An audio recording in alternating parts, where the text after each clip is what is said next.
This is all happening. I don't know if it's working. Everything's working. Little rusty. He's a little rusty. And yeah, there's gonna be music. What? This isn't awkward.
Won't you be my little baby?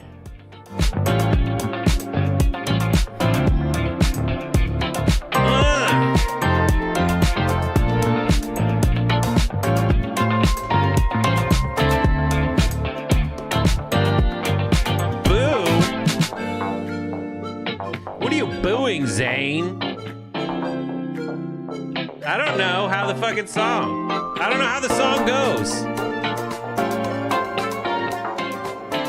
What the fuck? Let's just dance.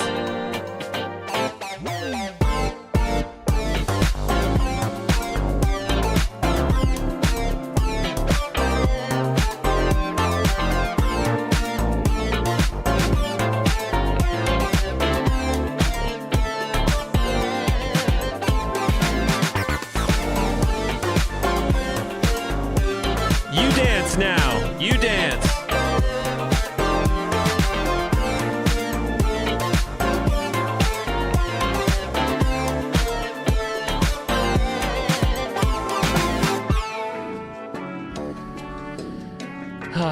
Ladies and gentlemen, it's a great time to be here with you. We got another song, but I don't care. I just want to hang out. I dance to this next song. It's called Otter Funk. It's fine. Just believe it. I just want to go do some shout outs First of all, Galfar, absolutely. Join us tonight, busting some cards after Happy Half Hour. New players or old seasoned players are all welcome. We'll be playing spades, euchre, and Texas Hold'em. Come watch or come kick butt. The choice is yours. Everyone who is watching on Twitch, you can click in the chat. It's a good time. Everybody's having a good time. You'll have a good time. We'll all have a good time. All right? You've missed me, Fluffy. That's nice. I've missed you too. It's been like 3 weeks. Nigh on to 1 month. I'm just happy you're here. I'm happy I'm here. You can also enjoy we have a hype trade happening thanks to Bikini resubscribing with Prime for 2 months. That's awesome. Woot, back to you. Velvet Goldmine's here for 50 months. Look at that, a newborn and a veteran. Welcome back, Brooke and Brett. Tell us about the fun things you did in Japan. Oh, I'm glad you asked. Maybe we'll start there.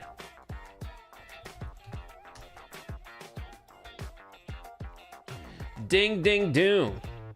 I'm just really happy. I will say that I had an embarrassing thing happen to me recently. I don't think I did that right. I had a very embarrassing thing happen to me recently where I was on a meeting with our COO, Jack. And yeah, it was very awkward. It was very awkward because I kept accidentally logging out. And that was bad. I also, over the course of not being here, officiated Jordan and Adi's wedding. For those of you wondering what that looks like, this is what I looked like. Wife was on that meeting as well. I'm not embarrassed in front of her. I pee in front of her. She has opened the door on me pooping. You know what I mean? Big thanks to Tony Dayglow resubscribing 40 months. Goodness, you guys are great. Free World, 5 minutes ago, saved my resub notification for Happy Half Hour, 49 months. Because I do what I want. Kate Patino, 21 months ago, 54 months. Holy shit. No, resubscribed for 13 months. That's great. Logan Moak, 2 hours ago. Don't care. Not for my show. Don't give a shit about any members who don't do that. Yeah, this is a place. Jordan and Adi got married at a place in Silver Lake, at a manor. And it was old-timey themed. I missed V-Kitty redub? No, I didn't. V-Kitty dub 2 months. I said it. Woot. I said 2 months and 50 months.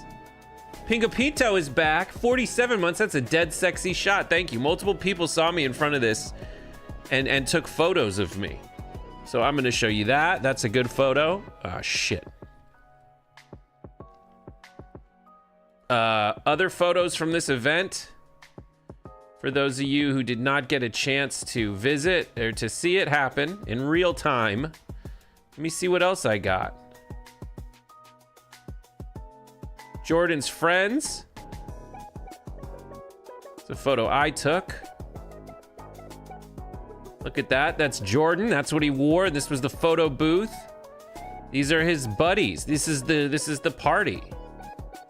Ricky, Tristan, Justin, Shanae. Bunch of sweeties.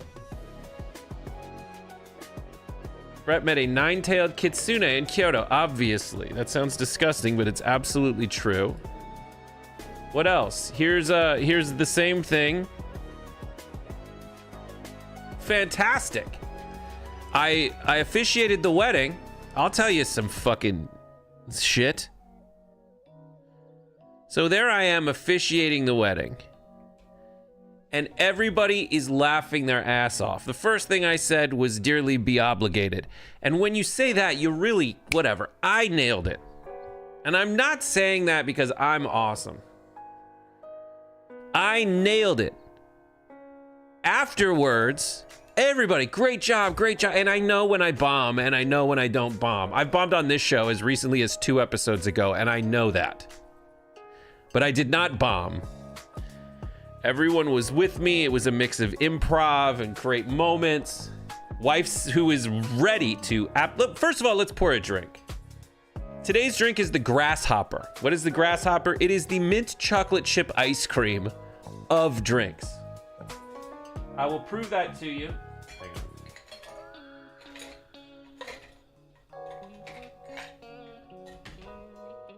It is creme de menthe, creme de cacao. I add gin, and it's also cream. So here we go. Mixa, mixa, mixa. Mixa, mixa, mixa. Now you can use white versions of this and then put a little bit of mint in it so it looks like milk with mint. But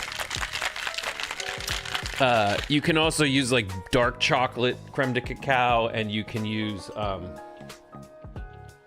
green, and that's why they call it a Grasshopper. So here we go.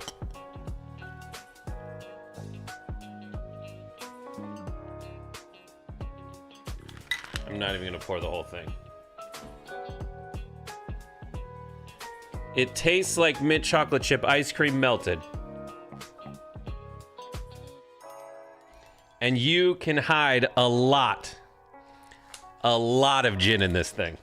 So if you like mint chocolate chip ice cream, Bantha milk, which was one of the first drinks we ever had on Happy Half Hour.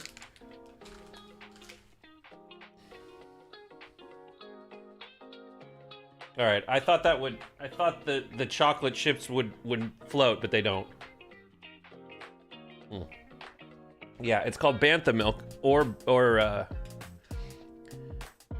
Bantha milk is vodka, cream of coconut, and blue curacao, if I remember correctly. Hype train success. Thank you, Pinga Pinto. Thank you to everybody for making that hype train work. Anyways, so I finish. This is so good.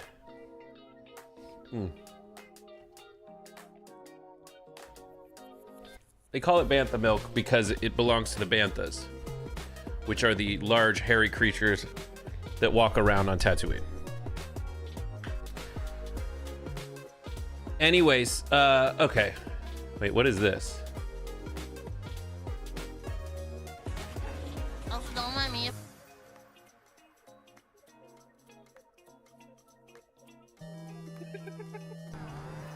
Something weird happened. So that's Bantha milk. It's fantastic, and we love it so much. It doesn't need to be choo-choo. It's fine. Okay, so after I'm done, I'm just, everybody's like, that was so great. I made fun of them. They told me to roast them. I did a bunch of stuff, and I did kill. I didn't kill, but I did well. I did very well. And some of the jokes fucking killed. Afterward, while everybody's saying congratulations, Francesca starts giving me notes. Fuck's wrong with you? She comes up to me, she's like, hey, I think you made it a little too much about you. I did not. The fuck? And I go to Matt, I'm like, does this happen? He's like, this happens a lot. I'll get off stage and immediately she'll give me shit and notes. The fuck? But other than that, it was an amazing experience. I would love to officiate your shit. She gave me fucking notes. I'm like, when am I gonna do that again? She sucks sometimes. My brain is still in. Anyways, we went to Japan. My wife and I. My wife, who looked like this at the fucking show. Hello, hubba hubba boys. Stop hornying at me. Woo-hoo-hoo-hoo, boys. Woo-hoo-hoo-hoo-hoo. What's with all the boners? My wife, who looked like that, you know. Here's another photo from the wedding. This is before the Photoshop that Jordan did, because... No, this is after the Photoshop Jordan did, because we had an unfortunate shadow situation. Look at us. Look at all these sweet peaches. Everyone was there. Who was there? Anna was there. John was there. Arlene was there. Christian was there. Jenk was there. His wife was there. Who else? Scotty, who we play golf with, was there.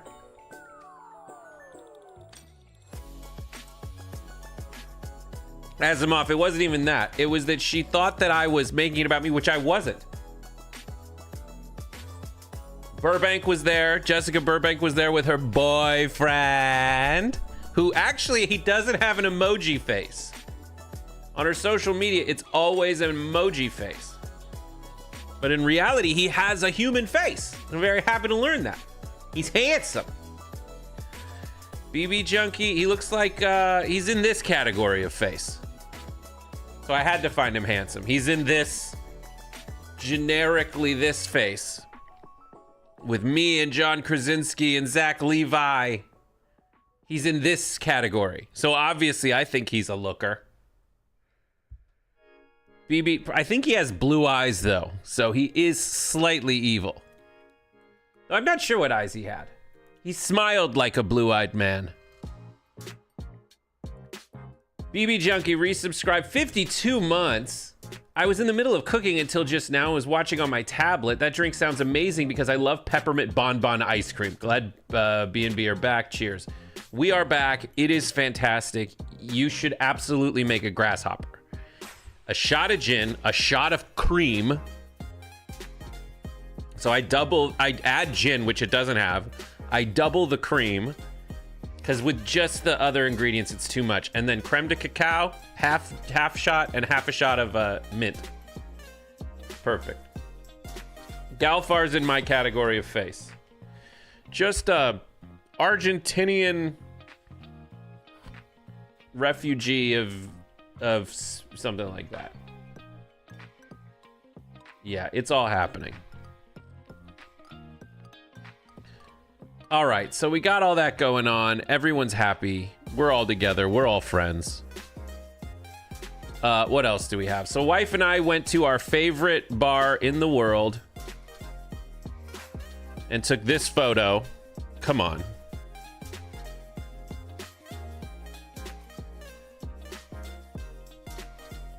Look at us. Having a great time. Met some people, sat down in our favorite booths and sat and just drank and listened to really good music. My God, that was Japan. What else did we do? Oh, here's another photo from the wedding. Come on, boys. Look at that. Look at how happy he was. And I've seen him since. He's still happy. Can you believe he's fine being married? What an idiot. Supposed to be miserable and never get laid. Oops. I guess you can't see anything there. Anyways, we go to Japan. We have a house. We arrive. We're very happy to be there. This is what we look like when we arrive in Japan. Just ready to have a goddamn good time. Wormser? Are we talking Revenge of the Nerds? I get it. We go to our bathroom. Just so that you know, like frequently the bathrooms in Japan are fantastic. But ours in our Airbnb was a little tight. A little tight. Those are my knees against the wall. That is the toilet. No, this is not porn. You can't see any genitals. I triple checked. I'm tucking. But those are my knees against the wall in the bathroom. Good God, boys.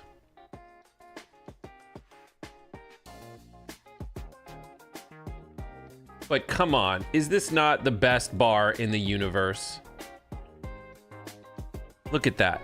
That is the best bar on the planet. You'd be hard pressed to find a better one. And wife took this photo. It is an excellent photo. Come on, you can't beat that.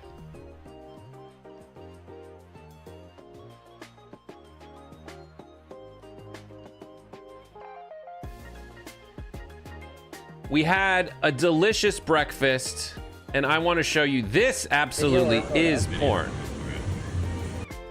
All right, here. This is a croque madame we had. Just get ready for this, boys.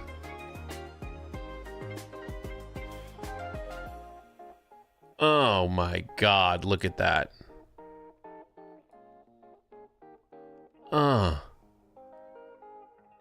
You can smoke inside in bars there. Oh my God. And I only do it there. I only do it on vacation in countries where it's allowed. And like part of it. My money don't jiggle jiggle, but my egg do, says wife. Look at this. This is adult content. This I should have said for adults only. Thanks, Walk Off Grand Slam. That's an awesome sounding trip. I've seen many Japanese bathrooms only on videos. They were similarly small like that. Well, the other bathrooms we stayed in were more sizable and fantastic. But all of them wash your butthole. The egg doesn't run. It was like the perfect gooey. But while I was here, I realized they opened one of these in Los Angeles in an area called the South Bay. In Redondo Beach. So I might have to make a trek over there. So they opened this bread espresso and then Judith said they opened a fancy, there's a pancake place they opened in West Hollywood. But look at that gooey sweet boy. Oh, it's a croque madame. I'm gonna have to have one of those. Delicious. But again, it doesn't like goo out. But it's so good. And that was absolutely delicious. We enjoyed it thoroughly.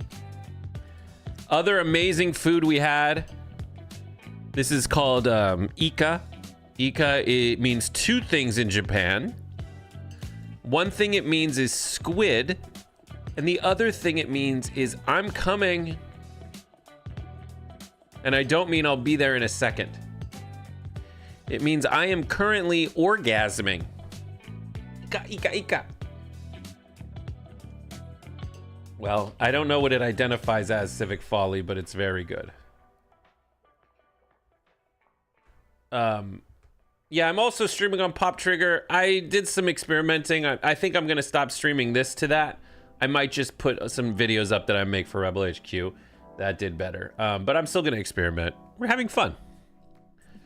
This is a squid with mayonnaise and lemon. Oh my God, it's so good. For those of you who watched Hassan on Theo Vaughn, he bought, his socks are from this place. Hang on, let me see if we can eat some Fami Chikis. So here's my cute wife and me. These are called Fami Chikis. These is this Family Mart. Fami Chiki. Oh, it doesn't even, you can't even see it. Let me see.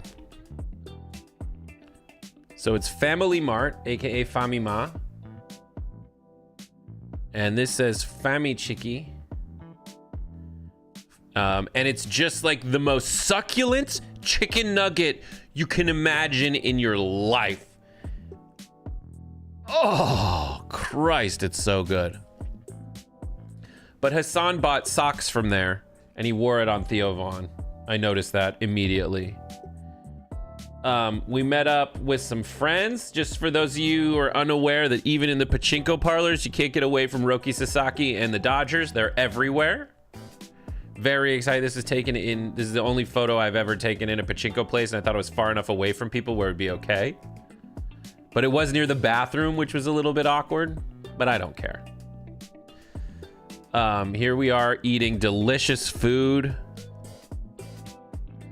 My God, you can't even get enough of it, can you? Oh, my sweet little wife. Good God. What else can I show you? We played pachinko, which is loud gambling, and wife won like $200. Pachinko is loud slot machines with like plinko. So it's like a pinball machine. You turn this little knob and it shoots the balls up, and you're just sitting there doing that for a long time. And each time you make it in like the little tiny slot at the bottom, it runs a slot machine animation that gets like insanely over the top. There's boobs, there's Gundams, there's Godzilla, things are exploding. You don't know what's happening. But if you win that one, then you just like crank it, and every ball that goes in wins you money after that. Oh my God. If you ever go to Japan, watch some videos on how to play pachinko and then go play pachinko because it's so loud and fantastic. You would absolutely kill it. All right, so there's that. She won money. Like when you have to go redeem it around the corner because it's like America where everything's a little like, I don't know. It's a little repressed. But good God, it was so good. So fun. And when we went there, the woman at the thing was like, all right, whiteys, you didn't win anything. Shut up and get the hell out of the way. And wife hands them the little, by the way, Eggs Slasher, thank you for resubscribing for 44 months. Waited to share here. I've been wanting to go to Japan for ages. I thought you said eggs, but the eggs there are $3 for a dozen. $3 for a dozen. Cheers. Oh, that she won. Yeah, she won the money. Walk off. And Brainius says, I watched a video of a guy doing that. It's so fun. You're not supposed, I would have filmed it, but you're not supposed to. Anyhow, we had a great time in Japan. For those of you wondering what the fast food is like, Burger King has the King Yeti 1-pounder. And they have the white cheese mountains. You're not allowed to film pachinko.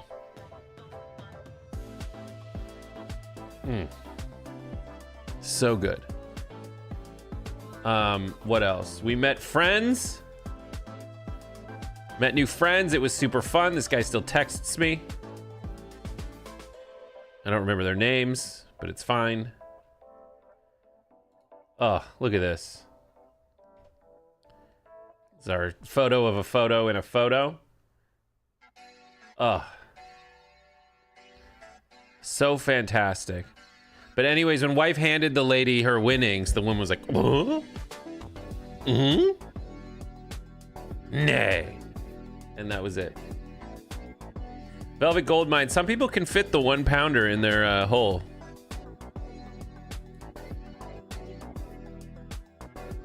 Did I show you this? What else? But yeah, Japan's awesome.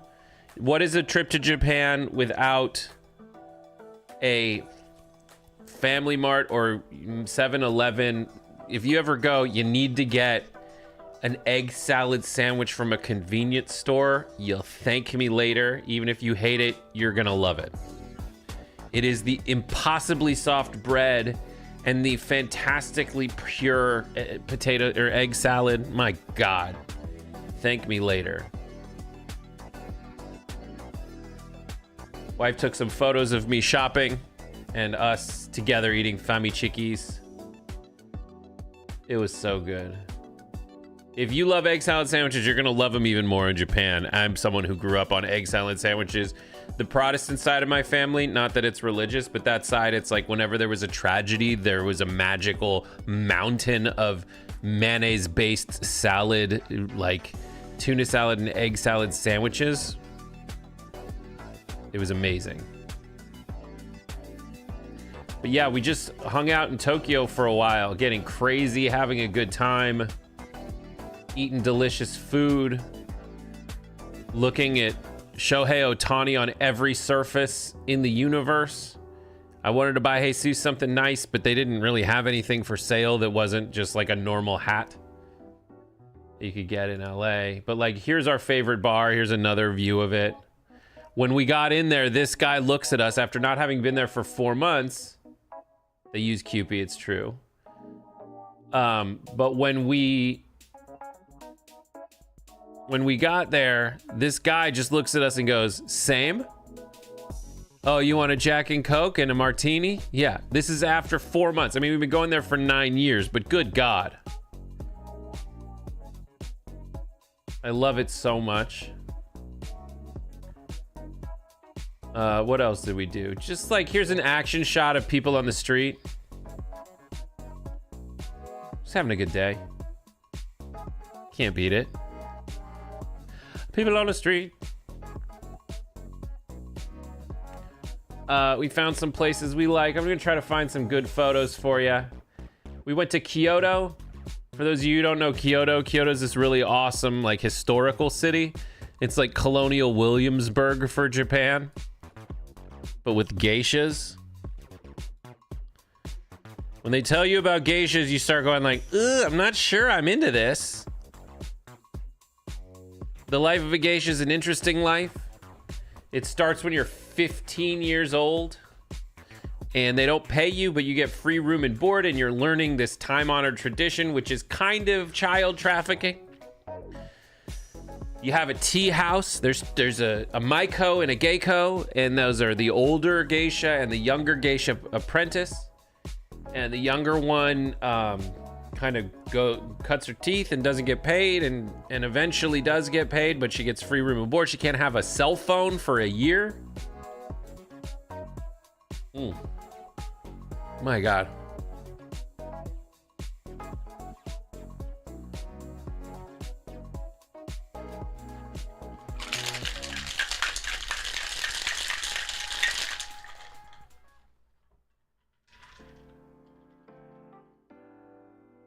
Yeah, it's a little creepy. But we played fun little games. There's a beautiful river that we were in front of. Can't beat it. Historical buildings that have been there for hundreds and hundreds of years. In the night. So good.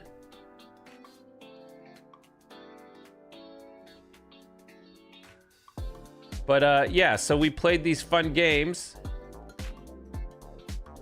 Here's a game you play with the geisha. So the game here, this is a fun drinking game you can play with people. As you can see, she's singing a song and you go in rhythm. And essentially, if the other every time the cup is there, you have to touch it with your open hand. And then you bring it back and touch your hand. But if the person picks that cup up, by the time your hand gets to where it was, your fist has to be closed. And then that person keeps doing that, and if they place it back, then when your hand goes there, your hand has to be open because the thing's there. Here's how it plays out.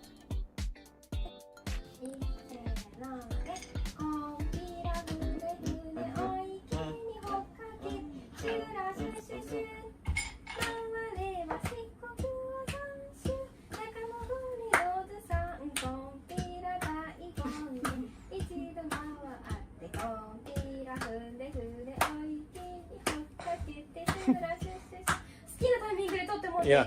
What do I do? You can pick up. So you wanna try to the.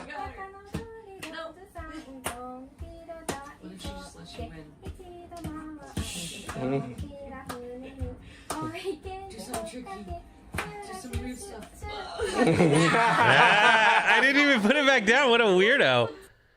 But that was fun. And that's fun. And she's like 16 years old. It's really creepy. But this part was fun because it's just like you're playing a game, like you're babysitting. Keep in mind, this is an all-you-can-drink dinner, so you're fucking wasted. We drank highballs. For those of you unaware of the highball, if you hate your whiskey strong and you like your whiskey the opposite of neat, then you'll love a highball. Because a highball is just having whiskey with a little bit of lemon and a bunch of soda water. So when you drink a highball, it's like hydrating and drinking at the same damn time. And you're not adding sugar, so you're not getting all hungover while you're drinking. It is awesome. I am being babysat, as Bruce City Mike points out. That is absolutely true. Otani is a superhuman. I only imagine how beloved he is in Japan, obviously. And this is not the best game. You're right. Branius. But it is really fun. Ghost in a Shell Nightmare, absolutely. And then we took photos.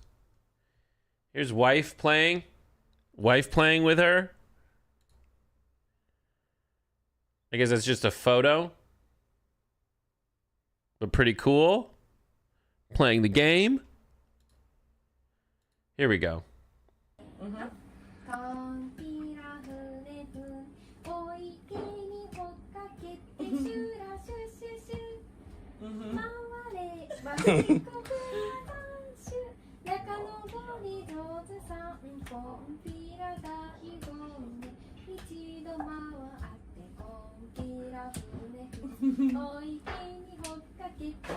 さあ徐々に早くしても大丈夫みたいです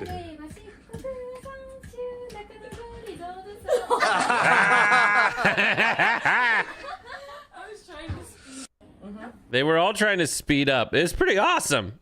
But isn't that fun? But it's fantastic. And then you get to take photos with them. Here's wife with her. Very exciting. Very fun. And the fact that she only has one layer of lipstick means it's her first year doing it, so she's a total noob. But she was quite delightful and friendly and great and everything.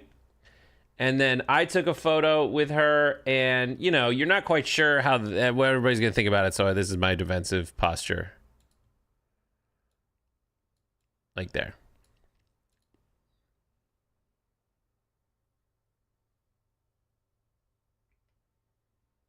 Super fun. We had good times. A lot of good drinks. This is a drink at a place called Bar Nostalgia. It was a strawberry and mascarpone drink. Weird. That's cheese. It's a cheese strawberry vodka drink. Very interesting. Maybe a little gin. Who knows? But that was great. But we had a fantastic time. Ate some super duper yummy food. My brother got me like this list of map places from the dude from Chef's Table. So we went to like really tasty places with like, this is plum and onion goo with a little Parmesan cheese. Jesus, it's so good. And thanks, Dub. I absolutely tried to give everybody their personal space and not do anything wildly inappropriate. But the dude in our group was a little much. We had these yummy, yummy gyoza. Oh my God, this place was insane. Oh, so good. And then we just had really good drinks. Like this one. This one tasted like Sakura. There's a place called Rocking Chair in Kyoto. Oh man, so good. We ate some fried cheese sticks. It's my wife. Probably wishes I didn't send that photo to everybody. But just like we had this awesome Airbnb. Here's just like what it was like from the bathtub.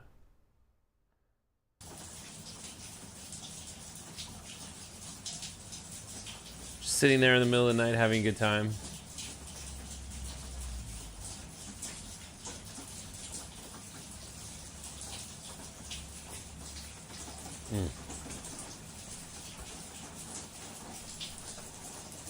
Just awesome. Just nature, relaxing. It was raining and we were in a hot tub. So good. Can't beat that. Can't beat that stuff. Coffee, thanks for the suggestions on all the places to go. We didn't do any of them. But we did see this bar. Basketball bar Penetrate. Hoo boy. Creepy deepy. Next trip we will, though. I promise myself. But yeah, we had some. Oh my God, this was insane. This was like beef sushi. Oh, so fucking good. So delicious, this beef sushi. And we had all of our favorite foods, such as this is katsudon. So good. Which is like a beef udon soup. And then this is beef heart, which we ate raw. Because you're supposed to do that. Normally after you kill the beef. We also didn't meet up at Space Station, as you recall. Yeah, we went to Moonshine. We used to go that all the time. All the time when we were there. But we went once, had some fun times. Sang some karaoke. Maybe we went twice. Such good stuff. This is a place called Monday Vibes. Had this tasty breakfast. It's a croque monsieur or madam or whatever. It was a lot. It was a very heavy breakfast. Oh, dude, beef sushi was so good. And they just kind of like... sear it a little bit. My God. And then if you go, this is me peeing, but you won't see anything. This is in our Airbnb we had a urinal, but this is me peeing and eating a ebi filet-o, which instead of filet of fish, they have a filet of bay shrimp with like little gooey, like spicy mayo on top. This is the best food that exists on this entire planet of Earth. My God, it's so good. I had 2 of them while I was there. And that's it. On the drive. Oh no, we went. Where else did we go? Yeah, that's it. And here's Hassan's socks that I took a photo of. Family Mart right there. Famima. Oh my God, it's so good. It is the best. You're correct. It's the best food on earth. Oh my God. Cannot beat it. Everything's great. We had our favorite espresso martini at a place called Bar Route in Osaka. So yummy. He puts little flakes of floaty chocolate on top. Oh my God. And he also gave us some reading materials, which was, so he gave us 2 suggestions. One, at a place to get really great mid-century modern furniture, and the other was the Underground Fetish Scene pamphlet, which we also had experienced and enjoyed. So good. Anyways, that was our trip. We had an excellent time. I hope I didn't miss anything too fantastic here at home, but it happens, you know? It happens. Also, for those of you looking for amazing hangover cures, this is called Miraglen, which according to the bartender at Bible Club, who's fantastic, and that's what it says here, Miraglen. It's expensive, but it really helps you with hangovers. So there you go. All right. And he gave us some, which was super, super generous, and we were very grateful. Also, there's a queer brewing place that like is run by queer people apparently, and they have probably the best sticker I've ever seen in my life. Okay, now for the fart stuff.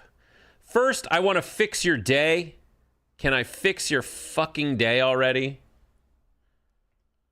Let me just take a second and fix your day.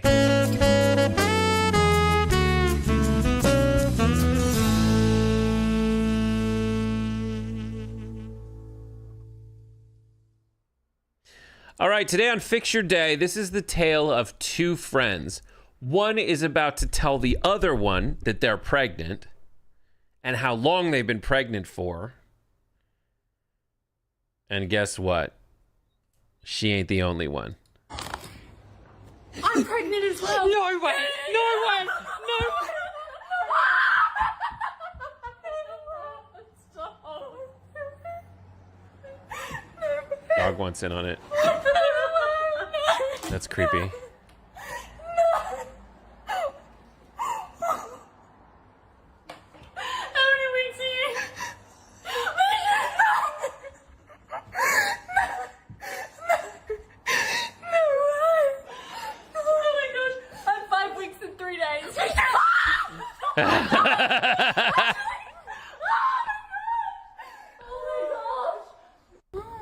What if they find out it's the same dad, though? That's a great question. Who's the daddy?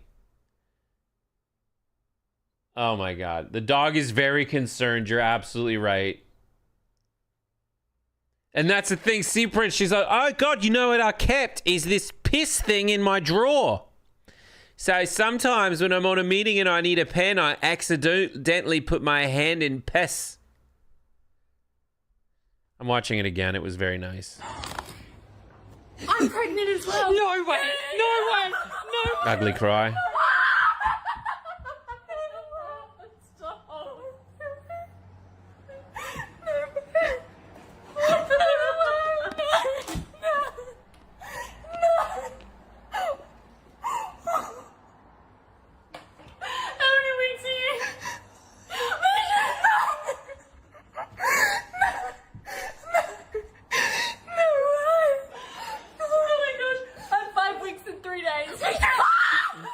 The screaming so much. Oh my gosh. I'm pregnant as well. No way. God, that made me happy. I imagine if you're pregnant, you want a pregnancy buddy. Right? You want a pregnancy buddy to go through that with. I would. Also, I have a pregnancy fetish, so it's fine. What? I don't care. I also put this here under Fix Your Day. White House Tesla Auto Mall. It's the biggest sale of the year. Very safe, it's very strong, heavy. It's all steel, stainless steel. Come on down to Pennsylvania Avenue, just off Route 29, to get our best deal ever on a brand new Tesla. I want to make a good deal here. They have one, which is $35,000, which is pretty low. Get a Model 1 with a different panel and everything's computer. This is a different panel than I've had. Everything's computer. So don't waste your time going to those other Tesla dealerships with riots and flaming cyber trucks. You gotta come down to White House Tesla Auto Mall. I love Tesla. You gotta come down to White House Tesla Auto Mall. This is really amazing. Tesla. Tesla. This Going is on now with America. the White House This is really America. I hate it so much. Everything's computer. That was what was great about being on vacation, is you don't have to experience any of it if you don't want to. I mean, yes, we did buy red cap girls shirts, which is a something we wanted anyway. But wife was gonna get a very toxic one that says, "In the end, I chose the red cap." It's a I think it's a pre-existing Japanese brand, but look at her. It says "laid back." It doesn't say it backwards there, but I just do it so it doesn't look weird when I look off to the side. You want a Tesla? There's a lot of these like photos or videos of people doing this, but he said he wanted a Tesla. Like, what the fuck is happening? There's a difference between like having the American automaker down to your place who uses all American stuff and is not a donor to your campaign, or the guy in charge of your stupid Doge world. But like, it is so sad and pathetic that he's holding this promo event down on the White House. And I'm glad someone on the Daily Show exposed it for the shit show it really is. Tesla Auto Mall. It's the biggest sale of the year. Very safe, it's very strong, heavy. It's all steel, stainless steel. Come on down to Pennsylvania Avenue, just off Route 29, to get our best deal ever on a brand new Tesla. I want to make a good deal here. They have one. What is with the kid? If you have a kid, don't dress him like an adult. Dress him like a fucking kid, man. It's creepy. Which is $35,000, which is pretty low. Get a Model. Your people can't afford eggs. Your people can't afford eggs. Eggs were too expensive at $8.50. $35,000 is not so bad, is it? Model 1 with a different panel and everything's computer. This is a different panel than I've had. Everything's computer. Jesus Christ. And that's the thing. Have you ever been in a Tesla? Teslas suck. If you get a Tesla, it has no suspension. It's like a car thing designed by someone who likes iPhones. I would rather have a car designed by someone who likes cars. Someone who gets cars. You're in it and you're just like, oh, you've never driven a car before. It's an iPad, and they don't even like, people like dials and shit. They like odometers and speedometers. This is just an iPad that tells you how fast you're going. It's like a Nintendo, but without all of the fun. It's so bad. It's the kind of, I don't know if you watched the Mulaney show yesterday, but it's like, folks on that, they said, yeah, this sucks. This sucks. It's like the kind of thing you like because someone told you to. Anyways, we got a video of Florence Pugh as a baby. Look at this. I don't know. It's weird because I've seen her naked multiple times. I've seen her having sex, but she used to be a kid apparently. When she was a kid, she played guitar, and here is when you see like a kid who's like, I'm just generally talented and I will have a future. Proven it at 13 years old, or 10 years old, 11 years old. Cool. You lead, I'm following. 1, 2, 3, 4.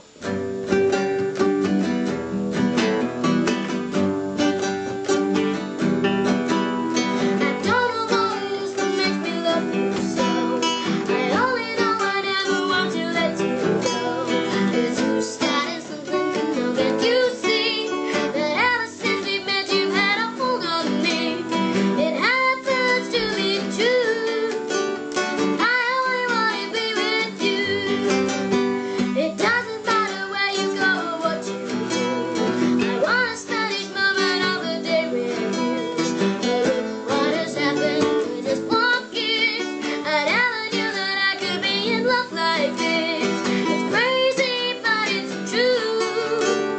I only wanna be with you. Ready? Yes. Look at that. You gotta love a talented person. I love the talented people, as long as they're nice. I didn't like Leguizamo for a long time, didn't like Jamie Foxx for a long time. Jamie Foxx changed. If you watch Comedians in Cars Getting Coffee, you'll see him be like, I got a little full of myself. The talented people out there who can just do stuff, I love it. I love that in Wayne's World, it is actually Dana Carvey playing the drums. It's insane. Makes me so happy. All right, now farting for freedoms.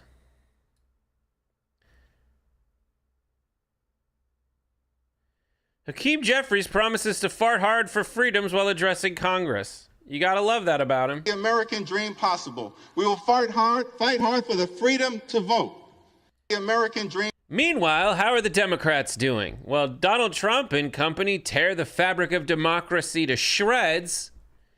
The opposition is doing what for democracy? Impossible. We will fight hard for the freedom to vote. We will fart hard for the freedom to vote.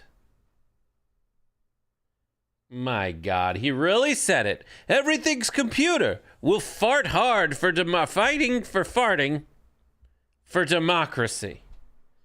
My God, that should be in the damage report intro. We're doing just fine. I leave this country for 2 weeks. We'll fart hard for democracy. You know how there's a primal scream in some places? I remember in college, you'd go out and do the primal scream during the finals week, where at midnight every night, everybody puts their head out the window and screams to let out some of the tension. We will fart for democracy. The American dream possible. We will fight hard for the. We will fart hard. Fight hard for the. It's like the ass cream vendor.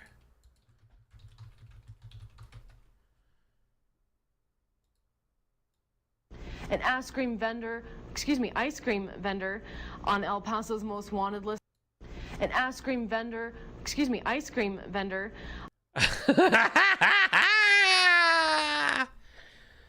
My God.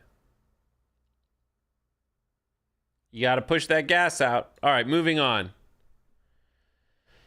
I love this story. It's one of my favorite stories I've seen in a while. A woman called the Bikini Tradey says she should be able to work topless on hot days just like her male coworkers. Her name's Cheyenne Fox.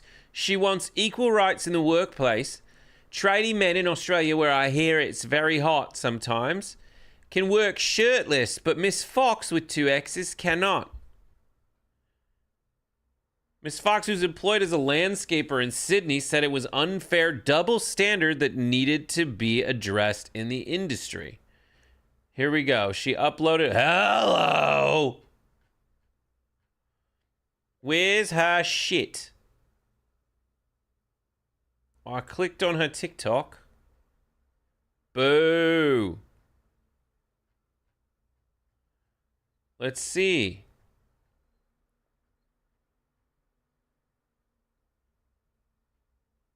Shit, I thought this would have the video in it.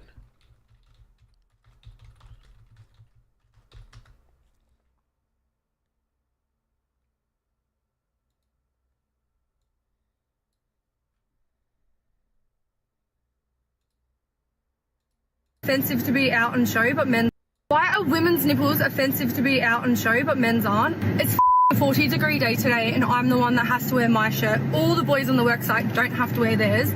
It's double standards. It's sexist. I'm actually over it. I just want to be topless like the boys, but no, I will distract them. You know, girls, just free the tits, the boys. I like Why it. are women's nipples offensive to be out and show, but They're men's not aren't? offensive. That's the problem. I feel like if she had pasties, she'd be fine. But it sounds like she actually has to have her shirt on, which is different. Like, she can't have a bikini on.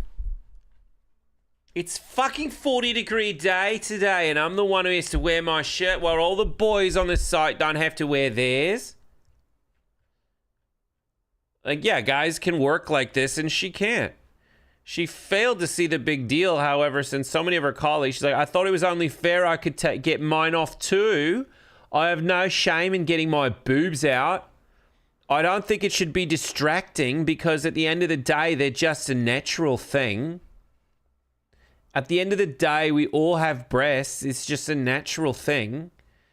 If you're going to be childish and feel like they're going to be distracting, then you should just grow up. Here's the thing I would say. If you're working with someone like her, and like if you're the kind of person who gets distracted by massive warships like she has, then whether there's a shirt on them or not, and if it's 40 degrees, which is what? What is 40 degrees Celsius? It's 104 degrees out. I love that bit that's like, I like Fahrenheit over Celsius because sometimes you just feel like it's 100 warm.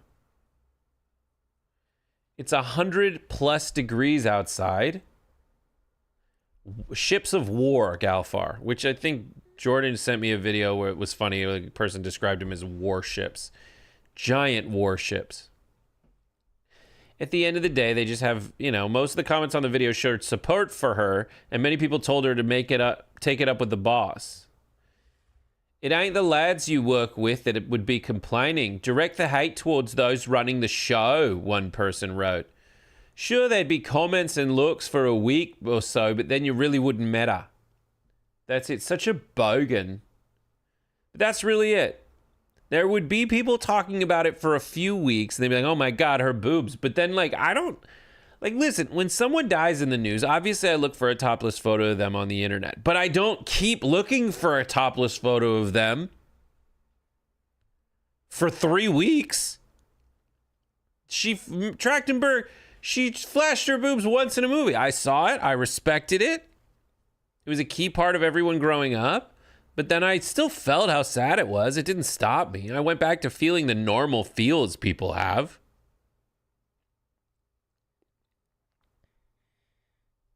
You know?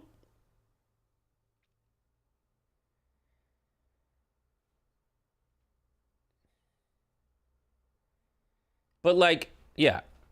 Fire the person, like, if you take your top off and the guys you're working with don't get the job done, that means they're perverts. It's not her fault. Because if she was really into, like, jacked dudes and they took their shirt off and she was distracted by it, then she's not very focused on her job, is she? I think that's fine.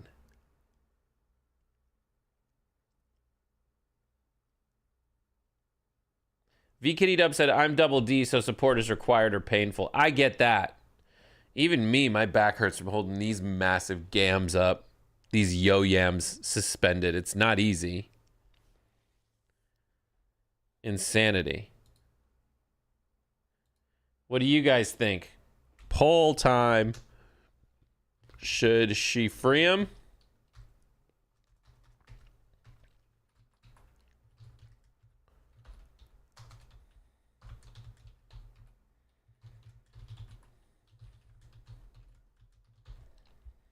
One minute poll going up. Free the tatas. I support at least some support at work. So she could, I mean, if she could wear a bikini, that'd be fine. If she wanted to go topless, that'd be fine. The important thing is that this asphalt get resurfaced.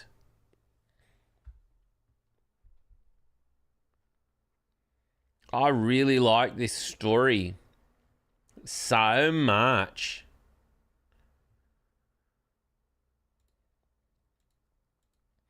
All right, something very exciting for all of us. There is a new Spinal Tap teaser trailer for Spinal Tap 2. For those of you unfamiliar, Spinal Tap 1 was an original mockumentary, a fake documentary about a fictional band called Spinal Tap that actually kind of became a real band, but it was from Christopher Guest, Michael McKean, and others in that original group. Literally everybody says we should free those nipples. That's so funny. And they made this many years ago with Rob Reiner, And now they're making 30 plus years later, they're making a Spinal Tap. Maybe 40 years later, they're making a Spinal Tap 2. Here is the trailer, which I myself have not yet seen.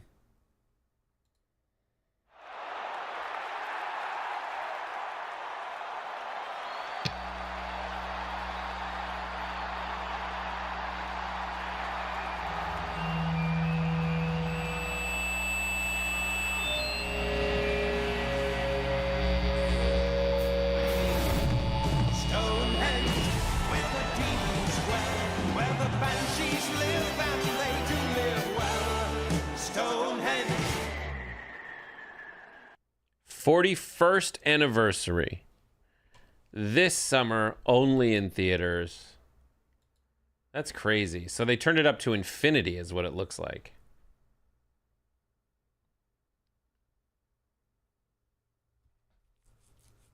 So nuts. Can't beat it. What do you guys think? Kind of feeling oldish? Yeah, I feel old. That was Spinal Tap. They're going to do a prequel called This Will Be Spinal Tap. And that's coming out this summer. So finally, a movie I'm excited about. Huh? Well, I feel like 2026 is going to be like a crazy year for it. Here's something that was funny.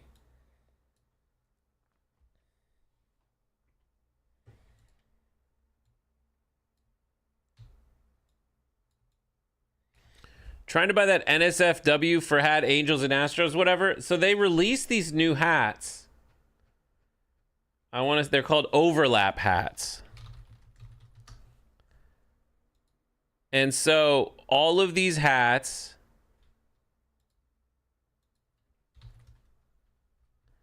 that they were selling, they take the logo of your team and put it over the name of your team. And they put these on sale. It's a New Era hat. New Era is a brand of hat.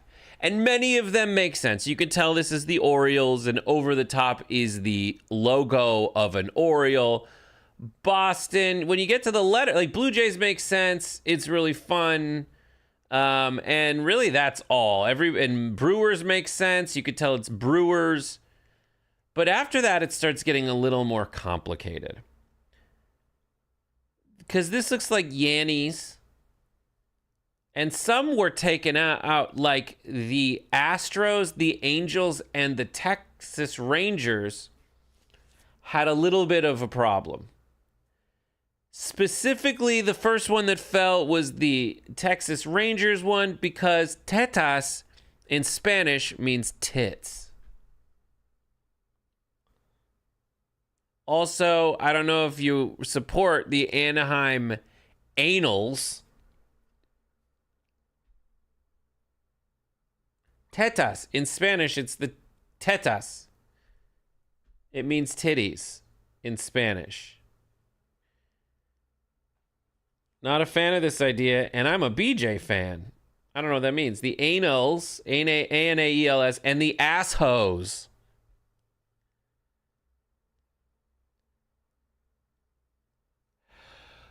Oh, man. They're ugly anyway. The Dodgers are fine, but they're not even great. Like, that's fine. The pause days. Like, it just doesn't make any sense when your logo's not an image. But the Orioles sounds fun. The Blue Jays are good. But the asshoes, the anals, and the titties, not quite. And also, like, the Masters, it looks like. Mamee! Miami just says, Mamee!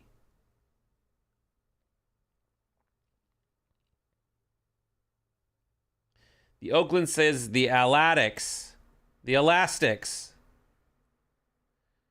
Right, and the Pittsburgh. They are thoroughly ugly, terrible, bad idea hats. But you put out a hat, someone's going to buy it. And the anals actually sold out. The anals sold out, boys. Can you believe it? And as you'll see in the newspaper,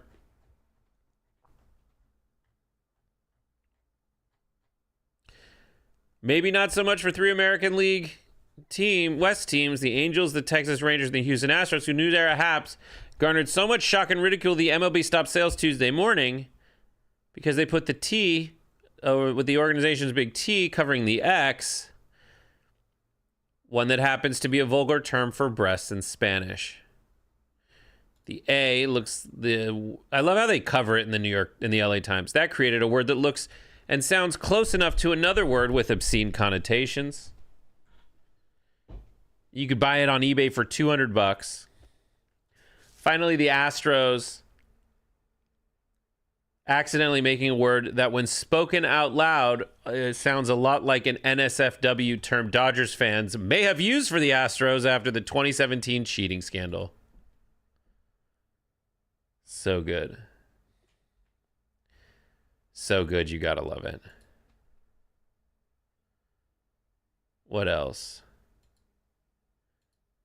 In the spirit of Pop Trigger, I did want to point out something that's really awesome that Seth Rogen's been doing. He's got a new series called The Studio. And this is his take on I don't know if you guys have noticed, but no one's going to the movies these days. They went last year. They didn't go this year. I mean, they saw Wicked, maybe. They kind of saw Gladiator. But this was not a huge year for the studios, and this is just an interesting take from Seth Rogen, who's talking about the studios. Original films. I hope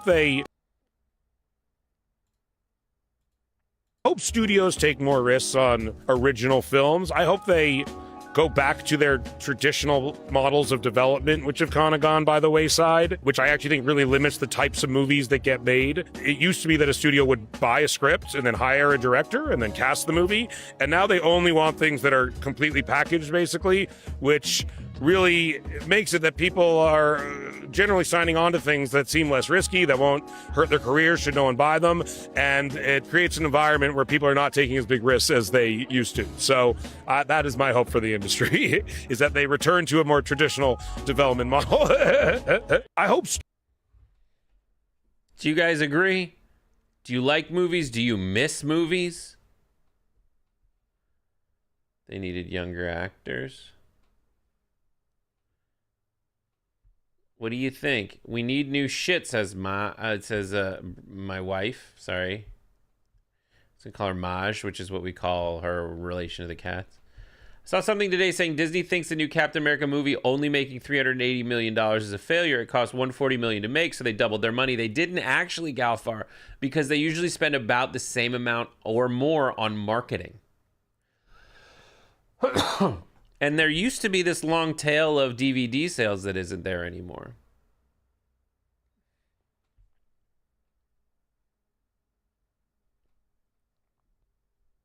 I saw Coffee Dragon says that Family Kitchen, which is Wendy's, they call it Fackin.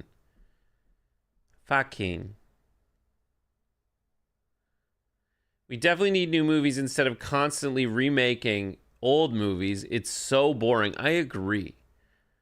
And also, Broccoli says, I agree, but I don't think what he said was funny. I mean, he laughed at it, but he's just laughing because he's like, I just wanted to go back the way it was. Kevin Smith has a whole round about how much money they waste on marketing. Bloomer says, I miss the whole experience of going to a movie theater to watch the movie, but I don't miss spending half a week's salary on the experience. That's the thing. It's really difficult. It's really difficult to pay for this stuff. I was talking to John, and I also saw that there's a comedian who made a video recently where he said, like, there's a and Bill Burr has said stuff like this. Like, they always say, go out and support your local theater, and you should go to movies to support your local theater. No, you should go support local businesses. Yeah, I get it, but you should also, and that's more of a thing because local businesses are probably better. But if they suck, what are we supposed to do? The movies suck. What are we supposed to do? Oh, watch women's sports. If they suck, what am I supposed to do? I don't like the feeling of watching stuff because of what they represent versus I'd rather watch stuff because it's good. And a great example of that is like the difference between like the Marvels and even Wonder Woman and Barbie. So like the Marvels is fine. a lot of the movies that get blasted for woke and they like lose money because they're woke. No, they lost money because they were bad.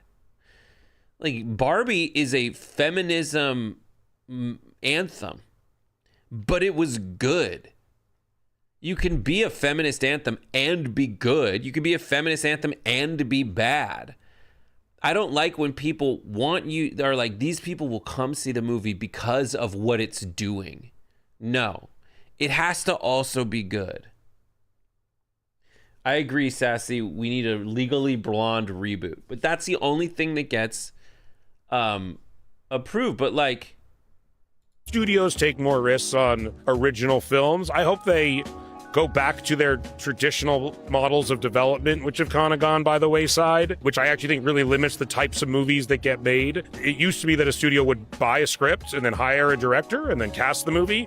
And now they only want things that are completely packaged, basically, which really makes it that people... He also said something recently that I wish I could find. But he said... I'm trying to find it.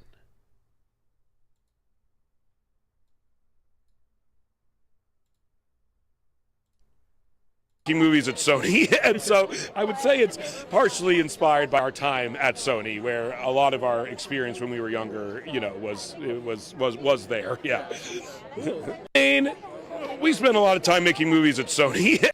So this is he and Evan, whatever his name is something also Jewish.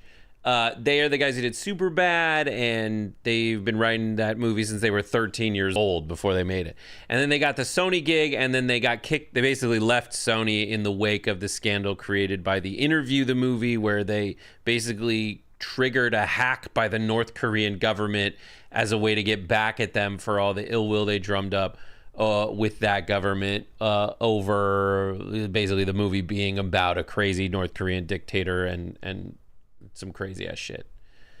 But he said I don't think they give the studio, when we complain about the studios just doing the safe thing, you're tempted to say that studio heads don't like movies. They do like movies, and he's right about that. They do love movies. They just always have to take into consideration the fact that like the industry has a lot of headwinds and there's a lot more competition for eyeballs. So tough. Public space is not comfortable. I agree. And we saw a bunch of shootings at movie theaters. Do I want to go there? How pissed would I be if I was at a movie theater after being like, I don't want to go because there might be a shooting. And someone walked in and shot up the place. I'd be like, fuck. Galfar says the biggest problem with the biggest problem with the MCU now is that people have such high expectations in them that the movies just can't live up to them. I do think that they're at a weird place where they just like it got too complicated. The whole thing is too complicated. Now in the comic books, they do hit reset. They're like, I'm starting over. This Earth is done. We might come back to it, but I'm just going to start a new Earth. They reboot the whole thing and the universe resets. They've tried to kind of play into that and account for it with the multiverse theory, which to me is just too meta. And it's hard to enjoy those movies anymore. And it's been like 15 years. And I think the concept is very resilient. The industry is very resilient. But I feel like lately, and tell me if you agree with this or don't, but like everybody's like, oh, the technology, it's gotten so advanced and the algorithms are so advanced. It's like, in a way, when I'm on my phone on like Instagram going through Reels or on TikTok, it's not the same. It feels like my changing channels through the TV before the TV like on-camera digital guide. It's just like, but instead of 100, good for you, V Kitty. But instead of like 100 channels to flip through and then you get to the end and then you're like, oh, there's nothing on TV I can conclusively say, so I'll stop or I'll go back to the thing I saw a second ago. Now it's so ethereal that you only stop when you're fucking done with it all. You don't stop because there's nothing on there. You go through it endlessly, changing the channel, swipe next. But in the same way before the program guide, I have no idea what's next. And the only reason I stop is because I hate the universe. So bad. At least that's my theory on the new Avengers movies. If they do the comic book stories, I think that they are, then yep, the multiverse will be destroyed and the X-Men mutants brought in. I hope so. Changing the channels like the dinosaur in Toy Story. It's just dink, dink, dink, dink, dink. But it's only when I hate stuff. Here's my other pitch. I actually pitched this to YouTube today. We talked to our rep. You know how the algorithm works? Where like, they're just trying to get engagement out of you. I think we need the new I couldn't help myself button. You know how you're going through and when you're on TikTok or you're on Instagram or on YouTube Shorts and you see like a right winger being the worst, or you get one of those like videos about like, oh, here's how to improve yourself. Just don't be woke. You fucking really want to tell these idiots that they suck. You're angry that it's in your feed. You want to tell these guys that you're so wrong. You're so fucking stupid. You're just mean. You're just trying to be an asshole. But what YouTube takes is like, oh, thank you for the engagement. You engage with this content. We want to serve this content up to people who engage with it. We need an I couldn't help myself button. We're like, I write that because they need to know how much they fucking suck. But if I hit the I can't help myself button, I also never want to see this kind of shit again in my life. But I can't just hit no. I want to fucking say, I hate this shit. Get it out of my feed. But before I do, I am going to engage with it. Get out of here. Makes me so mad. All right, here's the next thing I wanted to talk about. These are the good guys. This is Segura for the most part, and his wife on their thing, Christina Pazitsky, about the problem with feminism. I saw this and I got kind of pissed off. In the women's movement, it didn't account for becoming a mother. These guys are not bad guys. In the women's movement, it didn't account for becoming a mother. There was Gloria Steinem, God bless her. I don't hate these people. I'm just saying Gloria never had babies. So how the fuck do we do what the men are doing and be a good mother? It's so hard to do both at the same time. It's almost impossible. Well, it's almost like those traditional gender roles exist for a reason. Oh, you mean like thousands of years of evolution? They've naturally biology? happened this way. And just because the modern world took its turn and evolved to what it is, it really doesn't negate what thousands of years kind of dictated. And then you find that like a lot. That's Christina Pazitsky. She's a comedian. A lot of women, and that's her husband. The problem isn't the choice to be like, I want to be.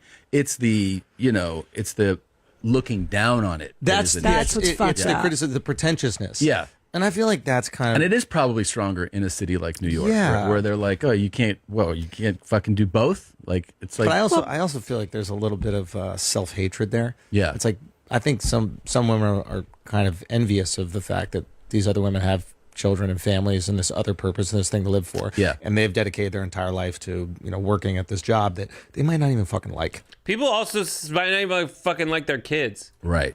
But they got that VP title. Yeah. But now they're 45 with the VP title, and all their friends have these beautiful families. They can't go out to dinner every Tuesday. Right. They're busy.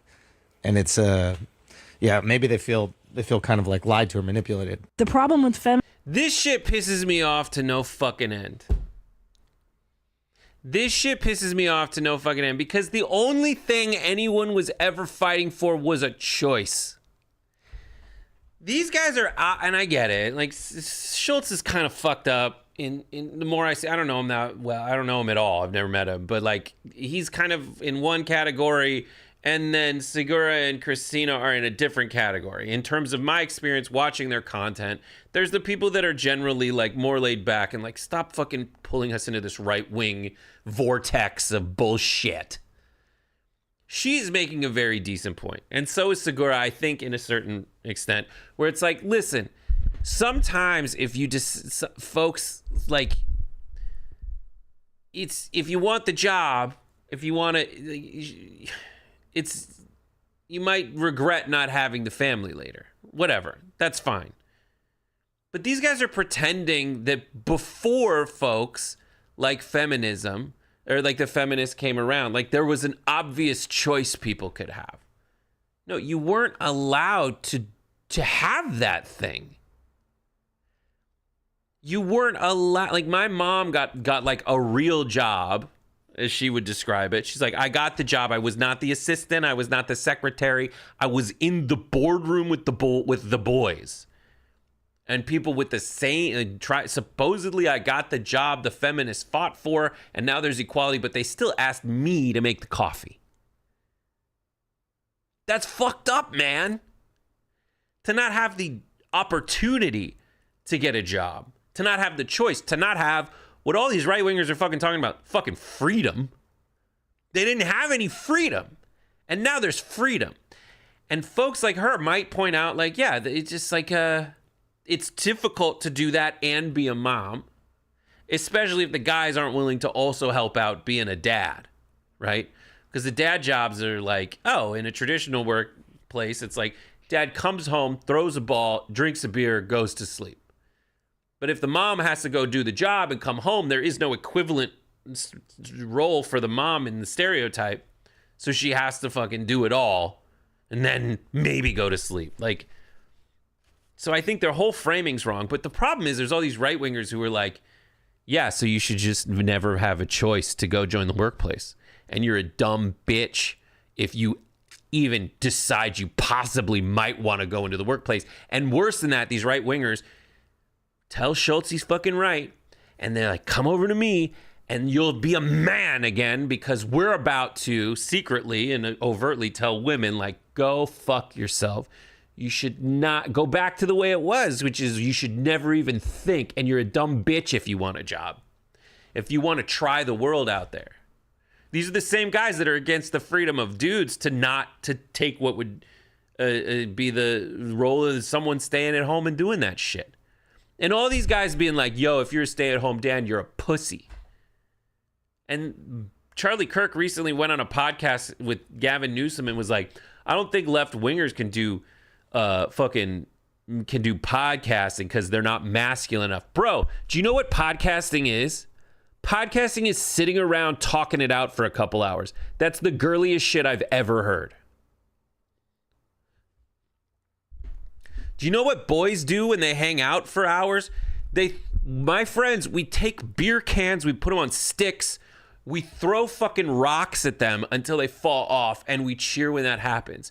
There's a famous bits by multiple comedians that are like, you went and played, like Brian Regan, he did a bit where he was like, I went and played golf with a friend. I come back, my wife asked, how's his marriage going? I don't know.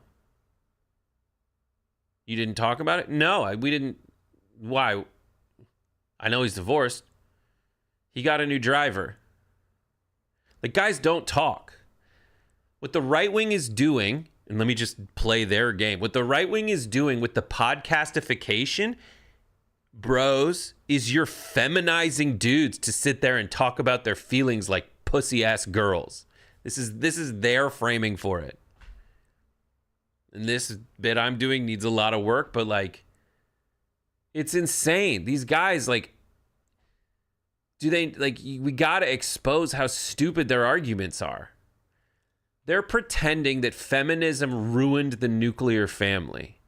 No, the nuclear family destroyed the concept of freedom as it was before. Now, like, so many people fought so hard for just an option to not do that shit. I was talking to someone recently. She's like, I went home and I got married to have kids because that's what we're supposed to do where I come from. You're just supposed to fucking do that shit. You're never deciding to do it. And yeah, there's a lot of things that exist, but like, it's better when you choose it, isn't it? It's worse when it's forced on you, isn't it? And worse, if Charlie Kirk is telling me to do something, it's probably to serve him more than it is to serve me.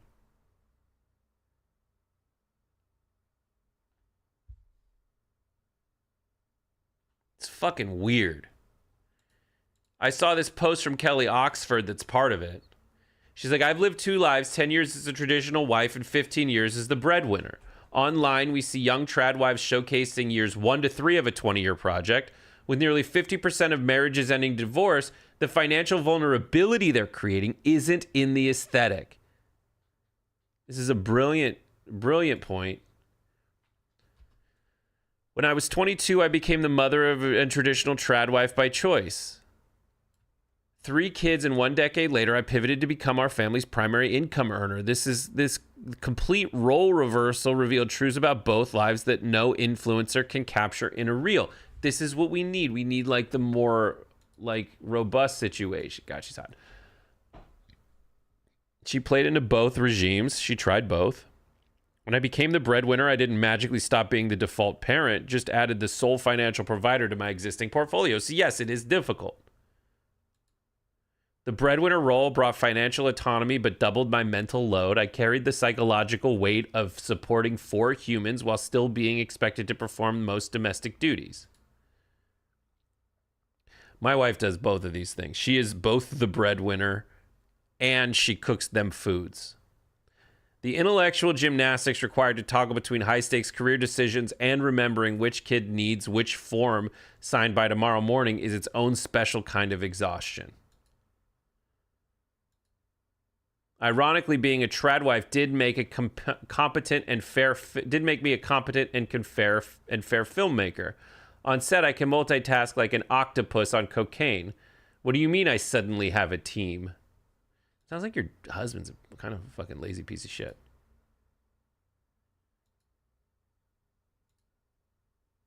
It's Michael McKean. The fresh-faced trad wives are showcasing years 1 to 3 of a 20-year project with zeal of recent converts. They have no idea where they'll be in a decade. This is also an important part of the conversation.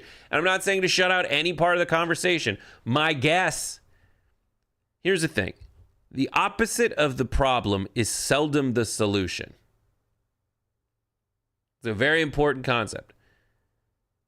The solution is seldom the opposite of the problem. Like, yes, if you have a fire, you put water on it.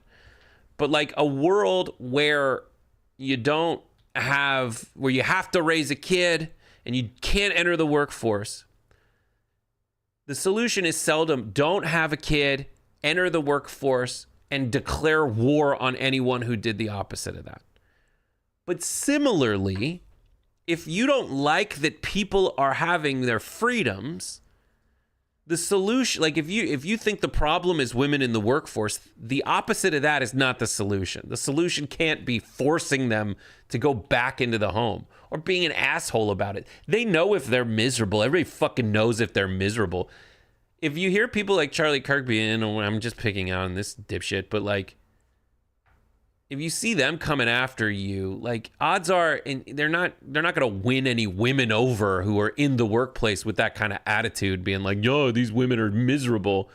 His audience isn't even women at all. His audience is dudes who are threatened by women in the workplace, who are threatened by having that and need some argument to throw at women to explain why they shouldn't even be there in the first place, which is ironically basically the same bullshit that led women to have a horrible time when trying to enter the workplace in the first place. And essentially the argument for trad wifery over being in the workplace is an argument to lessen competition. The arguments from people like Charlie Kirk is just an argument to lessen competition. Period. Right? That's it. Anyways. All right, that's it. Let me see what I have. We should all learn. I wrote fun. Let's see what this is. Okay, I'll leave you with this. Sometimes if you lay out a big bet, you got to put your junk where your mouth is. So a man bet $50,000 that someone would streak at the Super Bowl, and when no one was, he decided to do it himself. The Super Bowl streaker was a Las Vegas local who placed a $50,000 bet that there would be a streaker during Super Bowl, 55. He ran on the field by himself and cashed out with $374,000 and a $1,000 fine. Not too shabby, boys. Not too shabby. All right, it is 7 p.m. Pacific, 10 p.m. Eastern. Thank you guys so much for watching Happy Half Hour. I'm happy y'all were here. I'll be on Damage Report tomorrow, so tune in for that. This weekend, I'm going up to Central California to play a little golf with my brother. He got us a free round at a place, so I'm really excited about that. Going to see my mom. But we'll be back in action next week. Can't wait for it. Take care of yourselves and each other. And we'll see you next time on Sergio's White Hot Top 5.